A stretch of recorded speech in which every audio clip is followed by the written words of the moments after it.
Ditch this and tell me the rudest thing a doctor or medical professional has ever said to you. Woo!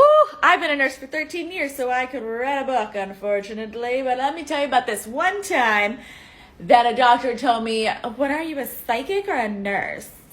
Literally said it exactly like that. I had a patient. She's in her 60s. She had a quick little mitral valve little procedure that they did at the end of the day shift the day before. I came on a day shift, and this lady, for some reason, I had a feeling she was not okay. Like, her pressure was a little bit on the lower side. She's walking, talking just fine.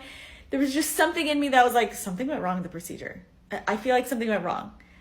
Turns out her pressure drops, her hemoglobin drops, because I took some labs. They had perforated her ventricle the day before. And I knew it. I'm not a psychic, but